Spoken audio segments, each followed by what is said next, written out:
दोस्तों सुबह एक वीडियो भी डाला था, 2 दिन पहले ट्वीट भी डाली थी। रतनलाल जी जाट जो भीलवाड़ा के हैं, गुजरात के अंदर, जो राजकोट जिले पोरबंदर लोकसभा क्षेत्र और गोंडल में रहते हैं। उनका बच्चा गायब था 2 मार्च से, लेकिन आज बच्चे को हम बचा नहीं पाए। मैंने पूरी कोशिश की, राजस्थान के हर नेता तक ये बात पहुंचाई, हर विधायक तक ये बात पहुंचाई है, हर सामाजिक व्यक्ति तक बात पहुंचाई है कि गुजरात में एक मारवाड़ी मांग रहा है। मैं तो मरु प्रदेश का अभियान चलाता हूं, इसलिए मेरे से उसका संपर्क हुआ था।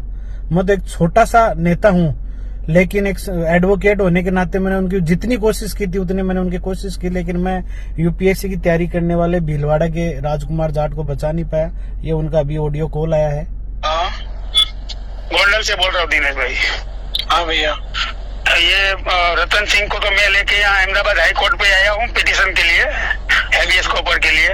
लेकिन हमें ऐसा पता चला है कि डेड बॉडी मिली हुई है कोई लड़के की, वो इनका लड़का है और वो उसका शिनाख्त भी हो गया, पहचान भी हो गई। और 4 दिन से डेड बॉडी को अस्पताल में पड़ी हुई है, राजकोट की सिविल हॉस्पिटल में 4 दिन से पड़ी हुई है, लेकिन पुलिस ने बताया नहीं आज तक किसी को।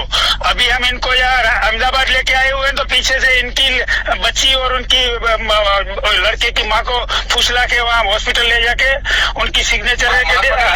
हेलो, 2 माँ और 1 बेटी वहीं पे है। हेलो, हाँ हाँ सुन रहा हूँ भैया। उनकी बच्ची को ले जाके सिग्नेचर करवा के डेड बॉडी उनको दे रहे हैं। ऐसा थोड़ी होता है कि पहले एफआईआर होनी चाहिए फिर डेड बॉडी। हाँ तो फिर डेड बॉडी लेनी है, पहले नहीं लेनी है। अरे अब बताओ दोस्तों, अब उसके पिता का मैं आपको वीडियो दिखा रहा हूँ, वो वीडियो देखना। ये वीडियो है।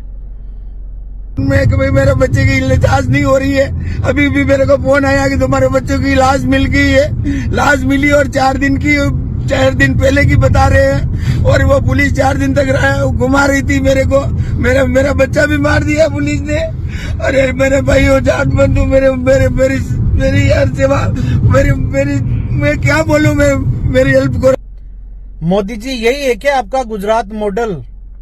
यदि गुजरात से हमारे मारवाड़ी और हमारे जो मारवाड़ी वर्कर्स हैं या बिजनेसमैन है, वो यदि गुजरात से आ जाएंगे ना, तो गुजरात की फैक्ट्रियों पे ताला लग जाएगा। ये जयराज जडेजा जैसे आपके जो अक्स एमएलए और जो प्रेजेंट में उनकी पत्नी जो एमएलए है, उसके बेटे गणेश जडेजा जैसे अपराधियों की भाजपा है क्या वहां पे? मारवाड़ी से अपील करूंगा कि यदि राजकुमार जाट को हम न्याय नहीं दिला पाए तो गुजरात छोड़ दो, राजस्थान आ जाओ, मध्य प्रदेश में यही रोजगार पैदा कर देंगे आप लोगों के लिए। और आप मार रहे हो मेरे को खुद। यहाँ के जो देसाई साहब, क्या नाम है उनका, लोकल पुलिस के हेड है वहाँ पर, गोसाई, हाँ, उन्होंने खुद ने बोला कि मैंने सीसीटीवी फुटेज देखा है। मैंने उनको बोला कि उसमें क्या आया है, मारपीट हुई है कि नहीं हुई। उन्होंने मुझे साफ बोला है कि मारपीट हुई है। फिर मैंने बोला अच्छा पहले किसने मारा, तो बोला कि पहले नहीं, आप ये समझ लीजिए कि पहले उसने मारा। अरे समझना नहीं है, मैंने कहा मुझे रियलिटी बताओ आप। तो उन्होंने बोला, ये एक्सेप्ट किया है कि मारपीट उन्होंने शुरू करी है। तो फिर वो उसने अपने बचाव में वापस से उसने प्रतिकार किया। बाकी वो ऐसा नहीं है कि चलते फिरते किसी को भी मार देता, वरना यहाँ से यहाँ आते हुए मारता ही। काम कीजिए, आप मीडिया को इंटरव्यू आप दीजिए। नहीं, मेरे को इंटरव्यू नहीं देना, मैंने बता दी, मेरी इतनी बात है बस। अब मेरे को मेरे भाई को लेके जाना है बस, ठीक है। ये साफ मर्डर है और इसके अब मैं इसके लिए लड़ूंगी, बस मैं लड़ूंगी इसके लिए। किसके साथ ये मेरे को इन्होंने बोल रहे दीदी, तो इसलिए हेल्प आपके करनी पास है तो आए। उनको ये बोलिए कि आप अपना दीदी, आप सीसीटीवी बोलेंगे, फुटेज हम दिखाएं। नहीं बोल सकते, आप बोलो तो हम दिखाएंगे कि ये ऐसी मांग है। बोल दिया बस। अब ये जो माइक आईडी उसके सामने बोल दी। नहीं, पहले बोल दिया उन्होंने ऑलरेडी, वो बोल चुके हैं। पापा अलग बोले भैया, पापा अलग बोले। अब नहीं बोलना, हमने नहीं बोलना, नहीं बोला बोला। नहीं। आपने क्या बोला कि वो એ જે વ્યક્તિ ગુમ થયો હતો એનું નામ છે રાજકુમાર રતનલાલ જાટ. એ ગઈ 2 તારીખે રાત્રિમાં લગભગ 2 વાગે પોતાના ઘરેથી ગાયબ થયો હતો. એની જાણ એના પિતાશ્રીને 3જી તારીખે સવારે 9 વાગે થઈ હતી. એ 5મી તારીખે પોલીસ સ્ટેશનમાં આવ્યા હતા સવારે, અને 5મી તારીખે સાંજે મારી પાસે, મારા ઓફિસે, એમના જે પિતાશ્રી છે રતનલાલ જાટશ્રી, એ મારી પાસે મુલાકાત માટે આવ્યા હતા. મેં 1 કલાક એમને સાંભળ્યું હતું. એ બધી એમની જે વાત સાંભળીને પછી મેં ડિફરન્ટ ટીમો બનાવી હતી. LCB, SOG, Gondal city B division police station, A division police station, તમામ ટીમો બનાવીને કે આ વ્યક્તિ ક્યાં ગુમ થયો છે એને શોધવા માટે જુદી જુદી ટીમો અમારા દ્વારા બનાવવામાં આવી હતી.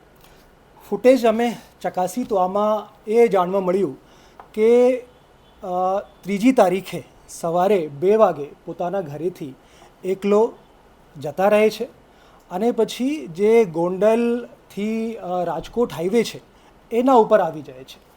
એ અમે જે ફૂટેજની ચકાસણી કરી છે એમાં 3જી તારીખે ગોંડલ બસ સ્ટેન્ડ 2:10 વાગે સવારે જોવા મળે છે. પછી 3:17 વાગે ભોજપરા ગામ પાસેથી પસાર થાય છે. 3:25ના જ 3:40 વાગે બિલિયાળા ગામ પાસેથી પસાર થાય છે. પછી ભરૂડી ટોલ નાકા છે, 5:13 વાગે ભરૂડી ટોલ નાકાથી પસાર થાય છે. એકલો જ જાય છે અને બેરફૂટ હોય છે, એની સાથે કોઈ હોતું નથી. પગે પગે ચાલીને રાજકોટ તરફ જાય છે. પછી 5:26 વાગે માલધારી હોટેલ રીબડા રોડ પાસેથી પસાર થાય છે. પછી 6:50 વાગે શાપર ગુજરાત ઇન્ટ્રક્સ એ કંપની છે ત્યાંથી પસાર થાય છે. અને પછી એના પછી જે છે અમે ફૂટેજ મળી છે એ બનાવના સ્થળથી જ્યાં એમની ડેડ બોડી મળી, ત્યાં રામધામ આશ્રમ છે 500 મીટર દૂર, ત્યાં 3:25 એ જે મેં અત્યાર સુધીમાં વાત કરી છે એ 3:25ના સવાર સુધીની વાત છે, 6:50 વાગ્યા સુધીની. હવે 3:25ના સાંજે 6:34 વાગે આશ્રમમાં પ્રવેશ કરે છે, જે રામધામ આશ્રમ છે. અને પછી 4 તારીખે સવારે 2 વાગે ત્યાંથી ફરી નીકળી જાય છે. અને પછી એમની ડેડ બોડી જે છે લગભગ 3 વાગે એ જે રાજકોટથી અમદાવાદ હાઈવે છે એના ઉપર મળે છે અને પછી 108 થ્રુ એ ડેડ બોડી રાજકોટ સિવિલ હોસ્પિટલમાં હતી, ત્યાં જ રાખેલી હતી. અમે તપાસ કરતા હતા, પછી અમને ખબર પડી કે આ રીતની એક ડેડ બોડી જે છે એ રાજકોટ સિવિલ હોસ્પિટલમાં છે. તો અમારી ટીમો ત્યાં પહોંચી. એમના જે મમ્મી પપ્પા છે એમને સંપર્ક કરવામાં આવ્યા, એ નથી આવ્યા, પણ એમના બેન અને બનેવી એ બંને ત્યાં આવ્યા અને પછી ઓળખાણ કરી કે આ જે છે એ રાજકુમાર જાટ એમની જ આ ડેડ બોડી છે. સાહેબ ધારાસભ્યના જે આક્ષેપો ધારાસભ્યના ઘરે તેમને માર મારવામાં આવ્યો એનો આક્ષેપ હતો, આમાં શું તપાસ છે? હા, આમાં અમે ખૂબ ડિટેલમાં તપાસ કરી છે. આજે 2જી તારીખના સાંજના બનાવ હતા. 3જી તારીખે સવારે 2 વાગે ઘરેથી ગયા છે. 2જી તારીખે લગભગ 11 વાગે એમના જે પિતાશ્રી છે રતનલાલજી, એ એમના પુત્રને ફોન કરે છે. એ ફોન ગોંડલમાં જ એક મંદિરના પૂજારી ઉપાડે છે. એમને પૂછે છે કે મારા દીકરા ક્યાં છે, કે અહીંયા જ પ્રાંગણમાં છે, તમે આવી જાઓ. એ ત્યાં આવી જાય છે. ત્યાં જે મરણ જનાર છે રાજકુમાર જાટ એ પોતાના પિતાને કહે છે કે તમે અહીંયા કેમ આવ્યા. પિતા પુત્રમાં થોડા ઝઘડા થાય છે અને પછી બંને એક બાઇક ઉપર બેસીને પોતાના ઘર તરફ રવાના થાય છે. જે મરણ જનાર છે પુત્ર, એ બાઇક ડ્રાઈવ કરી રહ્યા હતા અને બહુ સ્પીડથી ડ્રાઈવ કરી રહ્યા હતા.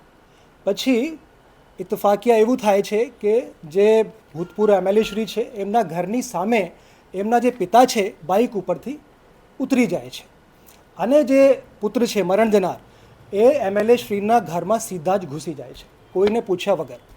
ત્યાં જે સિક્યોરિટી ગાર્ડ છે એમને વાત કરે છે, એમને બેસાડે છે અને ત્યાં વાત થાય છે. એમના પિતાશ્રી છે એ પણ ત્યાં આવી જાય છે. બધી અમારી પાસે ફૂટેજ છે, એ આપની સાથે શેર કરીશું. અને પછી ત્યાં જે છે એકબીજા સાથે સંવાદ થાય છે અને પછી ત્યાં બોલાચાલી થાય છે. એમને ત્યાંથી ઉઠવા માટે કહેવામાં આવે છે, ઉઠતા નથી. પછી એને ઉઠાવીને બહાર કરવામાં આવે છે. આટલી બોલાચાલી, આટલી જ માથાકૂટ ત્યાં થઈ છે. એના સિવાય એમએલએ શ્રીના જે ભૂતપૂર્વ એમએલએ શ્રી છે એમના ઘરમાં બીજી કોઈ બાબત ધ્યાન ઉપર આવેલ નથી. માર મારવાની વાત છે, આ મામલે સીસીટીવી ચેક કર્યા, એમાં કઈ સામે આવ્યું છે? અત્યાર સુધીમાં મેં જેટલા સીસીટીવી ત્યાં ચેક કર્યા છે ત્યાં ફક્ત પોતે સામેથી આવે છે અને ઘૂસી જાય છે અંદર. કોઈ એમને પકડીને અંદર બોલાવતા પણ નથી, બહારથી કોઈ અવાજ પણ નથી મારતા કે તમે અંદર આવી જાઓ. પોતે જ આવે છે અને પોતે જ ગેટની અંદર ઘૂસવાનો પ્રયાસ કરે છે. અને પછી જે ઘર છે ત્યાં એમના જે સિક્યોરિટી ગાર્ડ છે એમને ચેર પણ આપે છે, ત્યાં બેસી જાય છે. એમના પપ્પા આવી જાય છે અને ત્યાં બોલાચાલી થાય છે. એટલું જ અમને અત્યાર સુધીમાં ફૂટેજ મૃતકની જે બેન છે, સાહેબ, મૃતકની જે બેન છે એમને પીઆઈ એમ કીધું છે કે હા અંદર મારામારી થઈ છે.